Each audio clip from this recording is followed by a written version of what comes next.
it's always great to share memories. That's why I love, one of the reasons I love working with you. After we're working, we can just sit and chat together about him.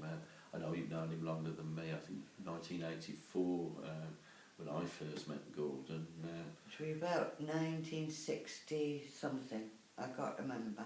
Where did you first meet him? I met him at Hyde Church with Mr. and Mrs. Hyde because I went to do a Sunday service and no, I went to do a bright hour, and Mr. and Mrs. Hyde were there for the bright hour, and then they invited me to go and do a Wednesday den, and then they invited me to go for the Sunday den, and Gordon had come up to see me on the Sunday, which of course I didn't know who Gordon was, and then afterwards he said, I'd like to train you, could you travel to Longton?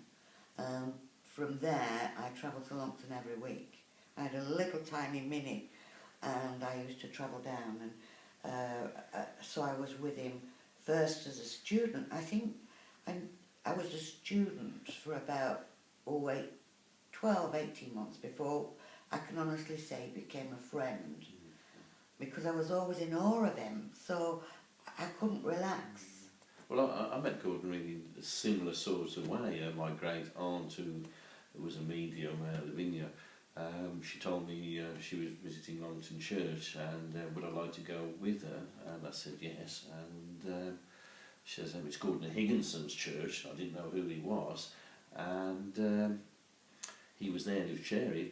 You might not remember, but you were actually the medium that was taking the service, and I had one of my first messages from the spirit world from you, and then shortly after that my great aunt passed to the spirit world, and Gordon took the funeral, and he arrived 2 hours early for the funeral. So did I, even though I'm nearly 5 minutes away, and he asked me to sit with him, and we chatted, and he said, I can help you, young man. The story began from there. He did it with so many people, didn't he?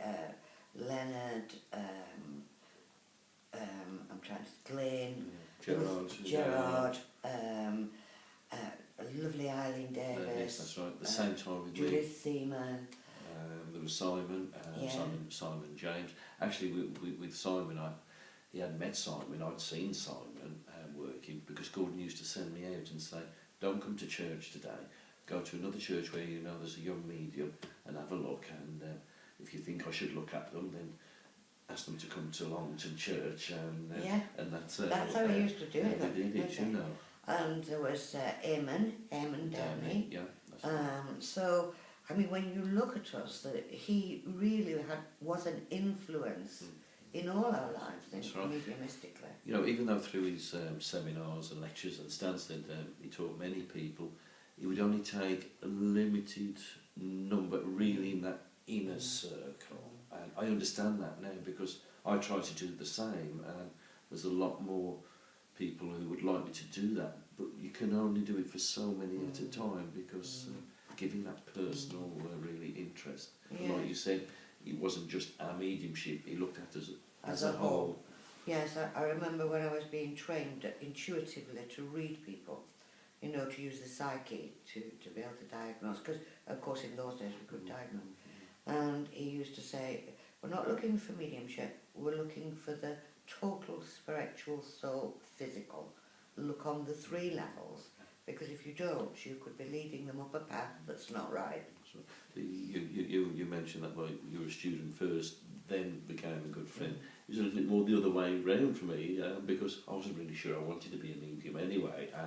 So we really had a friendship first, and then one day at his sister's Hazel's, we were having a cup of tea, and he just looked at me out of the blue and just said, "I don't understand you. Why don't you do more about your mediumship?" So from that day on, then I got off my backside and decided to do something. I went the other way.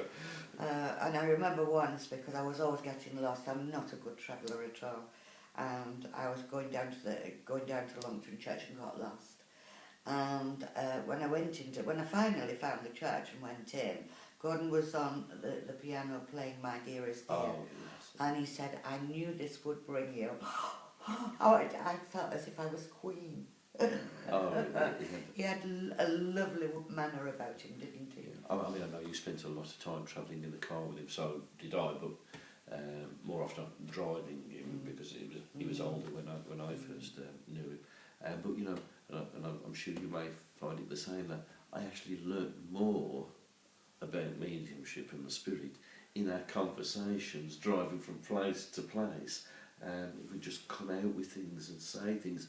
At the time, I didn't realise he was teaching me, but when I look back now, what I understand of the teachings I got from those conversations in the car are unbelievable. They were precious. I would agree with you, and I think that's sometimes when we do our weekend seminars and our week seminars in these different places.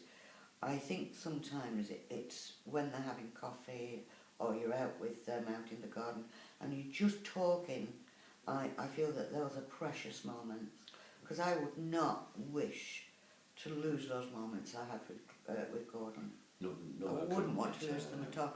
I'm sure we must have missed people out, Paul, who actually were in training when we were.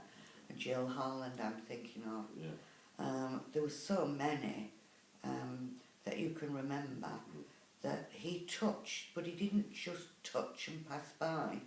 He touched and changed. That's right. And he changed us, didn't he? Really? Oh, he did. And that effect he had, you know, even now, that gives me the strength, even in what difficult moments, because we still all have our difficult moments, even after all these years and experience we have, but I can still draw on that power and strength of him and what he shared and what he gave to us, and again, him as a person. Oh, absolutely. And now he was able to have that strength to get through his difficulties, because as you said earlier, he had his fair share as well. Oh, absolutely. I mean, when you look at the man and you look at the physical body of him, he really suffered a great deal, didn't he? His legs, do you remember his That's legs? Right. And yet this power that actually propelled him through was just absolutely amazing. And in those latter years, you know, especially that problems with his legs and those knees, and then after his stroke, you know, he'd come on that platform and you'd think he was at death's door, and the moment he started to work, it would just all fall away, and it was it there. was just unbelievable. Absolutely. And I'm sure our mediums today, I mean myself included there, I can feel really ill, but once I'm in the power of the Spirit, I'm in the presence of the Spirit world, I sometimes come off and think, I wonder which world I was in doing that demonstration. Was I actually in the Spirit world? Because I didn't feel I could have done that hour. That's right, and really, it's things that like that help us with the students. I know you have this weekend, and I have. It's like when we're watching a number of students, there's not that change, there's not that presence, there's not that power to move their mediumship in the way it should be, and that's something he very much talked about, or spoke about, was this power that you should be. You have to have a passion, though, don't you? That's right. And you don't see the passion.